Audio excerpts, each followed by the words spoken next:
Hi ನಮಸ್ಕಾರ ಪ್ರೀತಿಯ ಸ್ನೇಹಿತರಿಗೆ ನಮ್ಮ ಚಾನಲ್ಗೆ ಸ್ವಾಗತ. ಗೆಳೆಯರೆ, ನಾನು ಇವತ್ತು ತಿಳಿಸ್ಕೊಡಕ್ಕೆ ಹೊರಟಿರೋದು ಜೀವನದಲ್ಲಿ ಸೋಲು. ಈ ಪದ ಕೇಳಿದಾಗಲೇ ಕಣ್ಮಂಜಾಗತ್ತೆ, ಮನಸ್ಸು ಸ್ಥಿಮಿತ ಕಳೆದುಕೊಳ್ಳುತ್ತೆ, ಎದೆಯಲ್ಲಿ ನಡುಕ ಹುಟ್ಟುತ್ತೆ, ಈ ಪ್ರಪಂಚನೇ ಬೇಡಪ್ಪ ಅನಿಸುತ್ತೆ. ಸೋಲ್ಗಿಂತ ಭಾರ ಈ ಪ್ರಪಂಚದಲ್ಲಿ ಯಾವುದೂ ಇಲ್ಲ ಅನಿಸುತ್ತೆ.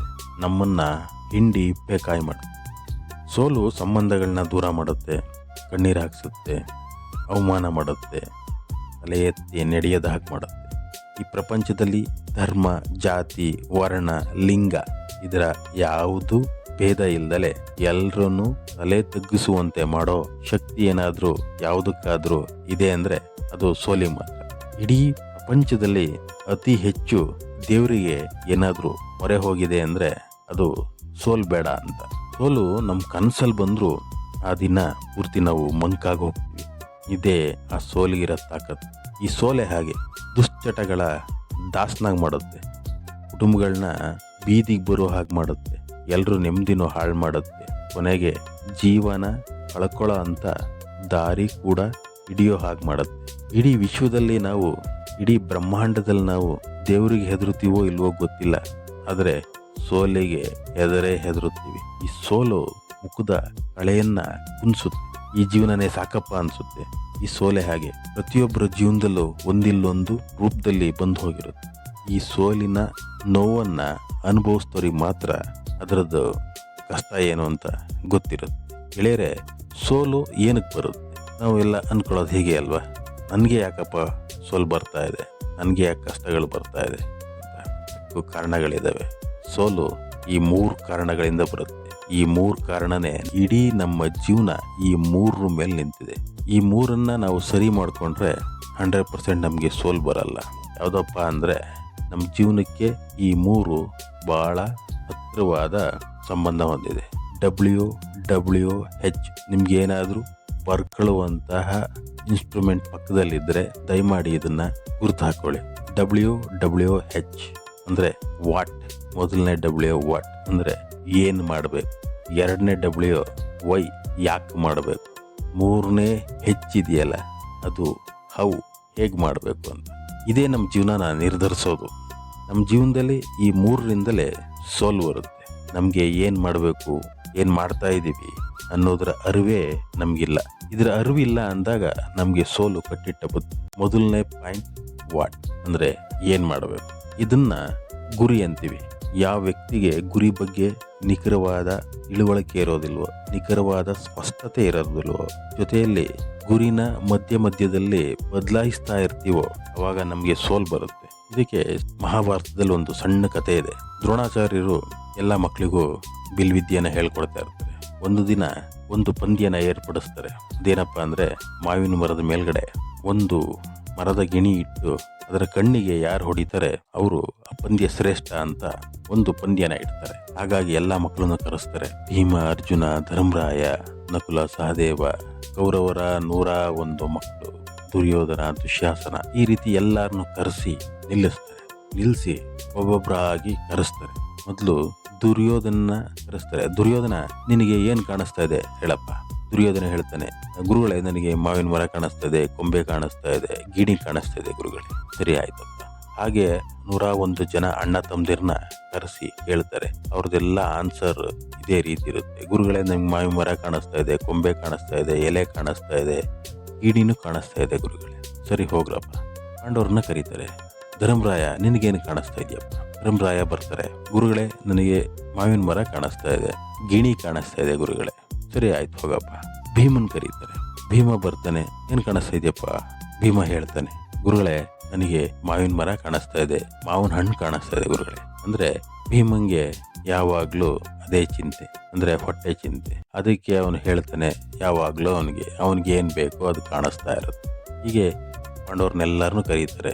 ಲಾಸ್ಟಿಗೆ ಅರ್ಜುನ ಕರೀತಾರೆ. ಅರ್ಜುನ ಬರ್ತಾನೆ. ದ್ರೋಣಾಚಾರ್ಯ ಕೇಳ್ತಾರೆ, ಅರ್ಜುನ, ನಿನಗೇನು ಕಾಣಿಸ್ತಾ ಇದೆ ಹೇಳಪ್ಪ. ಅರ್ಜುನ ಹೇಳ್ತಾನೆ, ಗುರುಗಳೇ, ಗಿಣಿಯ ಕಣ್ಣು ಮಾತ್ರ ನನಗೆ ಕಾಣಿಸ್ತಾ ಇದೆ ಗುರುಗಳೇ. ನೋಡಿ, ನಮಗೆ ಇದು ಜೀವನದ ಪಾಠ. ಗಿಳಿಯ ಕಣ್ಣು ಮಾತ್ರ ಕಾಣಿಸ್ತಾ ಇದೆ ಗುರುಗಳೇ. ಪಂದ್ಯ ಏನಿದ್ದು, ಗಿಳಿಯ ಕಣ್ಣಿಗೆ ಯಾರು ಬಾಣ ಬಿಟ್ಟು ಹೊಡೆದು ಉರುಳಿಸ್ತಾರೋ ಅವರು ಪಂದ್ಯ ಶ್ರೇಷ್ಠ ಅಂತ. ಅರ್ಜುನಿಗೆ ಏನು ಕಾಣಿಸ್ತಾ ಇದೆ, ಗಿಣಿಯ ಕಣ್ಣು ಮಾತ್ರ ಕಾಣಿಸ್ತಾ ಇದೆ. ಹಾಗೆ ಬಾಣ ಬಿಟ್ಟು ಅದನ್ನ ಉರುಳಿಸ್ತಾನೆ. ಅಂದ್ರೆ ನಾವು ಗುರಿನ ಇಟ್ಕೊಂಡಾಗ ಏನ್ ಮಾಡ್ಬೇಕು ಅಂದ್ರೆ ಬರೀ ಗುರಿ ಮಾತ್ರ ನೋಡ್ಬೇಕು. ನಾವು ಅಕ್ಕಪಕ್ಕ ನೋಡಕ್ ಹೋಗ್ಬಾರ್ದು. ನಾವು ಅಕ್ಕಪಕ್ಕ ನೋಡಿದಾಗ ಗುರಿ ತಲುಪಕ್ಕೆ ಸಾಧ್ಯ ಇರಲ್ಲ. ಗುರಿ ಬಗ್ಗೆ ನಿಖರವಾದ ಸ್ಪಷ್ಟತೆ, ನಿಖರವಾದ ತಿಳುವಳಿಕೆ ಇರಬೇಕು. ಅದನ್ನೇ ನಾವು ಏನ್ ಮಾಡ್ತಾ ಇದೀವಿ ಅನ್ನೋದ್ರ ಕ್ಲಾರಿಟಿ ಇರಬೇಕು. ನಮ್ಗೆ ಏನ್ ಮಾಡ್ತೀವಿ ಅನ್ನೋದನ್ನ ಗೊತ್ತಿರ್ಬೇಕು. ಇದನ್ನೇ ಗುರಿ ಅಂತೀವಿ, ಗುರಿ ನಿರ್ಧಾರ ಅಂತೀವಿ. ಎರಡನೇದು ಡಬ್ಲ್ಯೂ ಅಂದ್ರೆ ಏಕ್ ಮಾಡ್ಬೇಕು. ಗುರಿ ಏನೋ ಇಟ್ಕೊಂಡಿದೀವಿ, ಆದ್ರೆ ಗುರಿ ಉದ್ದೇಶ ಸರಿ ಇರ್ಬೇಕಲ್ವಾ. ಇನ್ನು ಏನ್ ಮಾಡ್ತಾ ಇದೀಯ ಅಂತ ಬರೀ ಗುರಿ ಇಟ್ಕೊಬಿಟ್ರೆ ಆಗಲ್ಲ. ಗುರಿ ಯಾಕೆ ಮಾಡ್ತಾ ಇದೀಯಾ, ಉದ್ದೇಶ ಏನು, ಅದರಿಂದ ಏನ್ ಲಾಭ, ಏನ್ ನಷ್ಟ, ಇದನ್ನೇ ಉದ್ದೇಶ ನಿಗದಿ ಅಂತ. ಯಾವಾಗ್ಲೂ ಗುರಿಗಳನ್ನ ಸಾಧಿಸೋ ಹಂಗಿರ್ಬೇಕು, ಜೊತೆಯಲ್ಲಿ ಅರ್ಕಕ್ಕೆ ನಿಲ್ಕೋ ಹಾಗಿರ್ಬೇಕು. ಅವಾಗ ಆ ಗುರಿಗಳು ಈಡೇರ್ತವೆ. ಗುರಿಗೆ ಒಂದು ಉದ್ದೇಶ ಇರಬೇಕು, ಅದರಿಂದ ನಮಗೂ ಒಳ್ಳೇದಾಗಬೇಕು, ಸಮಾಜಕ್ಕೂ ಒಳ್ಳೇದಾಗಬೇಕು. ಅಂಥ ಗುರಿಗಳನ್ನ ನಾವು ಇಟ್ಕೊಂಡ್ರೆ ಸಾಧಿಸೋಕ್ಕೂ ಒಳ್ಳೇದಾಗತ್ತೆ, ನಮಗೂ ಒಳ್ಳೇದಾಗುತ್ತೆ, ಸಮಾಜಕ್ಕೂ ಒಳ್ಳೇದಾಗುತ್ತೆ. ನೋಡಿ, ಗುರಿ ಇಟ್ಕೊಂಡ್ರೆ ಸಾಲದು. ಆ ಗುರಿಯ ಹಿಂದಿನ ಉದ್ದೇಶ ಏನು, ಅದರ ಮಹತ್ವ ಏನು, ಅದರಿಂದ ಏನು ಪ್ರಯೋಜನ ಎಲ್ಲ ತಿಳ್ಕೊಂಡು ಗುರಿ ನಿಗದಿಪಡಿಸ್ಕೊಳ್ಬೇಕು. ದೊಡ್ಡವರು ಒಂದು ಮಾತು ಹೇಳ್ತಾ ಇರ್ತಾರೆ, ನೀವು ಕೇಳಿರ್ತೀರ, ಹೊಳೆಗೆ ಹುಣಸೆ ಹಣ್ಣನ್ನ ಕಿವುಚಬೇಡ ಅಂತ. ಅದರ ಅರ್ಥ ಪ್ರಯೋಜನಕ್ಕೆ ಬಾರದಂತಹ ಕೆಲಸ ಮಾಡಬೇಡ ಅಂತ. ನೀವು ಎಷ್ಟೇ ಹೊಳೆಗೆ ಹುಣಸೆ ಹಣ್ಣನ್ನ ಕಿವುಚಿದ್ರು ನೀರು ಹುಳಿಯಾಗಲ್ಲ, ಆ ಕೆಲಸ ಪ್ರಯೋಜನಕ್ಕೆ ಬರಲ್ಲ, ವ್ಯರ್ಥ ಪ್ರಯತ್ನ ಅಂತ. ದೊಡ್ಡವರು ಇದೇ ಮಾತನ್ನ ಯಾವಾಗಲೂ ಪದೇ ಪದೇ ಹೇಳ್ತಾ ಇರ್ತಾರೆ. ಹೊಳೆಗೆ ಹುಣಸೆ ಹಣ್ಣು ಕಿವುಚು ಅಂತ ಕೆಲಸ ಮಾಡಬೇಡ ಅಂದ್ರೆ ವ್ಯರ್ಥ ಪ್ರಯತ್ನ ಮಾಡಬೇಡ. ಉದ್ದೇಶ ಏನು ಅಂತ ತಿಳ್ಕೊಂಡು ಮಾಡು, ಅದರಿಂದ ಏನ್ ಪ್ರಯೋಜನ ಅಂತ ತಿಳ್ಕೊಂಡು ಮಾಡು. ಇದನ್ನ ಏಕ್ ಮಾಡಬೇಕು. ಯಾವುದೇ ಕೆಲಸ ಮಾಡಬೇಕಾದ್ರೂ ಅದರ ಉದ್ದೇಶ ಸರಿಯಾಗಿರ್ಬೇಕು, ನಮ್ಗೆ ಸಮಾಜಕ್ಕೆ ಒಳ್ಳೇದಾಗಬೇಕು, ನಮಗೆ ಒಳ್ಳೇದಾಗಬೇಕು, ಉದ್ದೇಶ ಬಲವಾಗಿರ್ಬೇಕು. ಇದು ಎರಡನೇ ಪಾಯಿಂಟ್, ಏಕ್ ಮಾಡಬೇಕು. ಮೂರನೇ ಪಾಯಿಂಟು ಹೇಗೆ ಮಾಡಬೇಕು. ಪ್ರಪಂಚದ 99% ಸೋಲಿಗೆ ಕಾರಣ ಈ ವಿಷಯನೇ, ಹೇಗೆ ಮಾಡಬೇಕು. ನಮಗೆ ಗುರಿ ಗೊತ್ತಿದೆ, ಅದ್ರ ಉದ್ದೇಶ ಗೊತ್ತಿದೆ, ಉದ್ದೇಶನೂ ಚೆನ್ನಾಗಿದೆ ಮತ್ತು ಪ್ರಯತ್ನ ಮಾಡ್ತಾ ಇದ್ದೀವಿ, ಆದರೂ ನಮಗೆ ಗೆಲುವಾಗ್ತಾ ಇಲ್ಲ, ಸೋಲು ಬರ್ತಾ ಇದೆ. ಯಾಕಂದ್ರೆ ಆ ಗುರಿನ ಯಾವ ದಾರಿಯಲ್ಲಿ ತಲುಪಬೇಕು ಅಂತ ನಮಗೆ ಗೊತ್ತಿಲ್ಲ, ಅದನ್ನ ಹೇಗೆ ಮಾಡಬೇಕು ಅಂತ ನಮಗೆ ಗೊತ್ತಿಲ್ಲ. ಹಾಗಾಗಿ ನಾವು ಸೋಲ್ತಾ ಇದ್ದೀವಿ. ಇದಕ್ಕೆ ಒಂದು ಸಣ್ಣದಾದ ಕಥೆ ಇದೆ. ಗುಂಡ ಒಂದು ಗುರಿ ಇಟ್ಕೊಂಡ, ಬೆಂಗಳೂರಿಗೆ ಹೋಗ್ಬೇಕು, ಉದ್ದೇಶನೂ ಇಟ್ಕೊಂಡ, ಬೆಂಗಳೂರಿಗೆ ಹೋಗಿ ದುಡಿಮೆ ಮಾಡಿ ನಾನು ಶ್ರೀಮಂತ ಆಗ್ಬೇಕು ಅಂತ. ಗುಂಡುನ ಗುರಿ ಚೆನ್ನಾಗಿದೆ, ಉದ್ದೇಶ ಚೆನ್ನಾಗಿದೆ. ಗುರಿ ಏನಿದೆ, ಬೆಂಗಳೂರಿಗೆ ಹೋಗ್ಬೇಕು, ದುಡ್ಡು ಮಾಡಬೇಕು. ಉದ್ದೇಶ ಏನಿದೆ, ಅದರಿಂದ ಶ್ರೀಮಂತರಾಗಬೇಕು, ಮನೆಯವರೆಲ್ಲ ಚೆನ್ನಾಗಿ ಆಗ್ತೀವಿ, ಉದ್ದೇಶನೂ ಚೆನ್ನಾಗಿದೆ. ಹಾಗಾಗಿ ಗುಂಡ ಬಸ್ ಸ್ಟ್ಯಾಂಡಿಗೆ ಬಂದ. ಒಂದು ಬಸ್ ನಿಂತಿತ್ತು, ಸೀದಾ ಹತ್ತ ಕೂತ್ಕೊಂಡ, ಮಲಗ್ಬಿಟ್ಟ. ಹಿಂದ್ಗಡೆಯಿಂದ ಕಂಡಕ್ಟ್ರು ಎಲ್ಲರಿಗೂ ಟಿಕೆಟ್ ಕೊಡ್ತಾ ಬಂದ್ರು. ಗುಂಡನ ಹತ್ರ ಬಂದ್ರು. ಬಸ್ಸು ಆಗ್ಲೇ ಒಂದು 7-8 ಕಿಲೋಮೀಟರ್ ಬಂದಿದ್ದು. ಗುಂಡನ್ನ ಎಬ್ಬಿಸಿದ್ರು. ಗುಂಡ ಮಲಗಿದ್ದ, ಗುಂಡನ್ನ ಎಬ್ಬಿಸೋದು, ಎಲ್ಗೆ ಹೋಗ್ಬೇಕಪ್ಪ, ಈಗಪ್ಪ ಟಿಕೆಟು. ಗುಂಡ ಜೋಬಳಿಂದ ದುಡ್ಡು ತೆಗೆದುಬಿಟ್ಟು ಕಂಡಕ್ಟ್ರ್ ಕೊಟ್ಬಿಟ್ಟು ಬೆಂಗಳೂರಿಗೆ ಒಂದು ಟಿಕೆಟ್ ಕೊಡಿ ಅಂತ ಗುಂಡ ಕೇಳ್ದ. ಆಗ ಕಂಡಕ್ಟ್ರು ವಿಷಲ್ ಹೊಡೆದ್ರು, ಬಸ್ನ ನಿಲ್ಸಿದ್ರು. ಗುಂಡಂಗೆ ಬಾಯಿ ಬಂದಂಗೆ ಬೈತಾ ಇದ್ದಾರೆ, ನಿನಗೇನು ಅರ್ಥ ಆಗಲ್ವೇನಯ್ಯ, ಬಸ್ ಬೋರ್ಡ್ ಅಷ್ಟು ದೊಡ್ಡದಾಗಿ ಹಾಕಿದೆ, ಬಸ್ ನೋಡ್ಕೊಂಡು ಹತ್ಬೇಕು ತಾನೆ, ನಿನಗೆ ಓದಕ್ ಬರ್ಲಿಲ್ಲ ಅಂದ್ರೂ ಪಕ್ಕದಲ್ಲಿರೋರ್ಗಾರು ಕೇಳ್ಬಿಟ್ಟು ತಿಳ್ಕೊಂಡು ಕೂತ್ಕೋಬೇಕು ತಾನೆ, 8-10 ಕಿಲೋಮೀಟರ್ ಬಂದಿದೆ, ನಮ್ಗೆ ಯಾಕೆ ಜೀವ ತಿಂತ್ರೆ ಅಂದ್ಬಿಟ್ಟು ಹೇಳೇ ಕೇಳಿಸ್ತ. ಗುಂಡನ್ನ ಗುರಿನೂ ಚೆನ್ನಾಗಿತ್ತು, ಉದ್ದೇಶನೂ ಚೆನ್ನಾಗಿತ್ತು, ಆದ್ರೆ ಯಾವ ಬಸ್ ಹತ್ತಬೇಕು ಅಂತಾನೆ ಗುಂಡಂಗೆ ಗೊತ್ತಿರಲಿಲ್ಲ. ಬೆಂಗಳೂರು ಬಸ್ ಹತ್ತು ಅಂದ್ರೆ ಗುಂಡ ಮಂಗಳೂರು ಬಸ್ ಹತ್ತಿದ್ದ. ಇಷ್ಟೇ ಜೀವನ.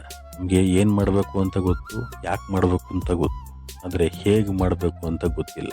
ಹಾಗಾಗಿ ನಾವು ಇದರಿಂದನೇ 99 ಭಾಗ ಸೋಲ್ತಾ ಇದೀವಿ. ಕೆಲವ್ರಿಗೆ ಬಸ್ ಸ್ಟ್ಯಾಂಡ್ಗೆ ಹೋಗ್ತಾರೆ, ಯಾವ ಬಸ್ ಹತ್ಬೇಕು ಅಂತಾನೆ ಗೊತ್ತಿರಲ್ಲ, ಅಂದ್ರೆ ಗುರಿ ಬಗ್ಗೆನೇ ಗೊತ್ತಿಲ್ಲ, ಯಾಕೆ ಹತ್ಬೇಕು ಅಂತಾನೂ ಗೊತ್ತಿಲ್ಲ. ಆ ರೀತಿ ಜೀವನ ಆಗೋಗಿದೆ.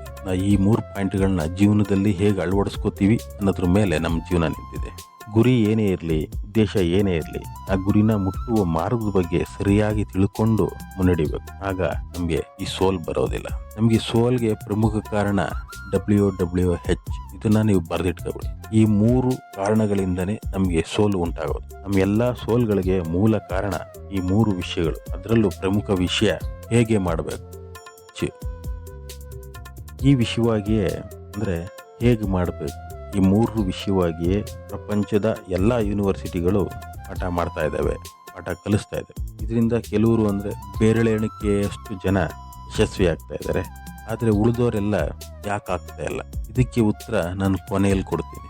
ಎಲ್ಲ ಯೂನಿವರ್ಸಿಟಿಲಿ ಕಲ್ತ್ಕೊಬಂದಂಥವರು, ಇದ್ರ ಬಗ್ಗೆ ಪಾಠ ಕೇಳಿದಂಥವ್ರು, ಜೀವನದಲ್ಲಿ ತುಂಬ ಕಮ್ಮಿ ಜನ ಯಶಸ್ವಿ ಆಗ್ತಾ ಇದ್ದಾರೆ. ಏನಕ್ಕೆ? ಇದನ್ನು ನಾನು ಕೊನೆಯಲ್ಲಿ ಹೇಳ್ತೀನಿ. ಇನ್ನು ಗೆಲುವಿನ ಬಗ್ಗೆ ಹೇಳಲೇಬೇಕು. ಗೆಲುವು ಅಂದರೆ ಉತ್ಸಾಹ, ಸಂತೋಷ, ಧೈರ್ಯ. ಗೆಲುವು ಅಂದರೆ ಗೌರವ, ಹೆಮ್ಮೆ. ಗೆಲುವು ಅಂದರೆ ಟ್ರೇಡ್ ಮಾರ್ಕ್.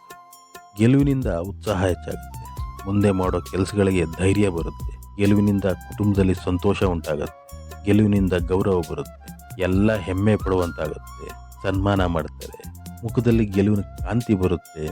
ಪರಿಚಯ ಇಲ್ಲದೆ ಇರೋರು ಸ್ನೇಹಿತರಾಗ್ತಾರೆ, ದೂರದ ವ್ಯಕ್ತಿಗಳಿಗೆ ನಾವು ನೆಂಟರಾಗ್ತೀವಿ. ಗೆಲುವೇ ಹಾಗೆ. ಪ್ರಪಂಚದ ಪ್ರತಿ ವ್ಯಕ್ತಿಯು ಅವರವರು ಮಾಡುವ ಕೆಲಸದಲ್ಲಿ ಗೆಲುವಿಗಾಗಿ ಹಂಬಲಿಸ್ತಾರೆ. ಇಡೀ ಪ್ರಪಂಚನೇ ಗೆಲುವಿಗಾಗಿ ಹಂಬಲಿಸುತ್ತೆ. ಗೆಲುವಿನಿಂದ ಅಹಂಕಾರ ಬರುತ್ತೆ, ಗೆಲುವಿನಿಂದ ಇಡೀ ಜೀವನವೇ ಸರ್ವನಾಶ ಆಗುತ್ತೆ. ಹಾಗಾದರೆ ಈ ಎಲ್ಲವನ್ನು ತಂದುಕೊಡುವ ಗೆಲುವು ಜೀವನವನ್ನು ಸರ್ವನಾಶ ಮಾಡೋದು ಯಾಕೆ? ಅದನ್ನು ತಿಳಿಸ್ಕೊಡ್ತೀನಿ. ಅದನ್ನು ಹೇಗೆ ತಡೆಯೋದು? ಇಲ್ಲಿ ಹಿಂದೆ ಹೇಳಿದ್ದೆ, ಎಲ್ಲ ಯೂನಿವರ್ಸಿಟಿಗಳಲ್ಲೂ WWH ಹೇಳ್ಕೊಡ್ತಾರೆ. ಆದರೂ ಕೆಲವರು ಮಾತ್ರ ಯಶಸ್ವಿ ಆಗ್ತಾ ಇದ್ದಾರೆ, ಉಳಿದವರು ಆಗ್ತಾ ಇಲ್ಲ. ಗೆಲುವಿನಿಂದ ಅಹಂಕಾರ ಎಲ್ಲ ಬರುತ್ತೆ, ಇದರಿಂದ ಜೀವನನ ಸರ್ವನಾಶ ಮಾಡ್ಕೋತಾರೆ. ಇದಕ್ಕೇನು ಪರಿಹಾರ? ಅದಕ್ಕೇನು ಪರಿಹಾರ? ಇದಕ್ಕೇನು ಪರಿಹಾರ? ಹೇಳ್ಕೊಡಿ. ಪ್ರತಿ ವ್ಯವಹಾರದಲ್ಲೂ, ಪ್ರತಿಯೊಬ್ಬರ ಜೀವನದಲ್ಲೂ ಸೋಲು ಗೆಲುವು ಇದ್ದೇ ಇರುತ್ತೆ. ಸೋತಾಗ ಏನು ಮಾಡಬೇಕು, ಗೆದ್ದಾಗ ಹೇಗಿರಬೇಕು ಅನ್ನೋದನ್ನ ನಮಗೆ ಒಂದು ಪವಿತ್ರವಾದ ಗ್ರಂಥ ತಿಳಿಸ್ಕೊಡುತ್ತೆ.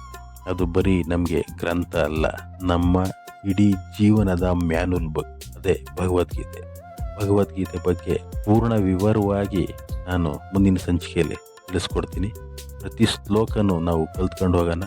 ಪ್ರತಿ ಶ್ಲೋಕನೂ ನಮ್ಮ ಜೀವನಕ್ಕೆ ಹೇಗೆ ಅಳವಡಿಸ್ಕೋಬೇಕು, ಅದರಿಂದ ಏನು ಉಪಯೋಗ, ಅದರಲ್ಲೂ ಎಕ್ಸ್ಪೆಷಲಿ ಪ್ರತಿ ಶ್ಲೋಕನೂ ನಮ್ಮ ಜೀವನಕ್ಕೆ ಹೇಗೆ ಅಳವಡಿಸ್ಕೋಬೇಕು, ಅದರಿಂದ ಏನು ಪ್ರಯೋಜನ, ಅದರಲ್ಲೂ ವ್ಯವಹಾರ ಕ್ಷೇತ್ರದಲ್ಲಿ ಭಗವದ್ಗೀತೆ ಯಾವ ರೀತಿ ನಮಗೆ ಹೆಲ್ಪ್ ಆಗುತ್ತೆ, ಆ 700 ಶ್ಲೋಕಗಳು ನಮ್ಮ ವ್ಯವಹಾರ ಕ್ಷೇತ್ರಕ್ಕೆ ಹೇಳಿ ಮಾಡಿಸಿದ ಸೂತ್ರಗಳ ಇದ್ರ ಬಗ್ಗೆ ಎಲ್ಲ ತಿಳಿದುಕೊಳ್ಳೋಣ ಮುಂದಿನ ಸಂಚಿಕೆಯಲ್ಲಿ. Thank you.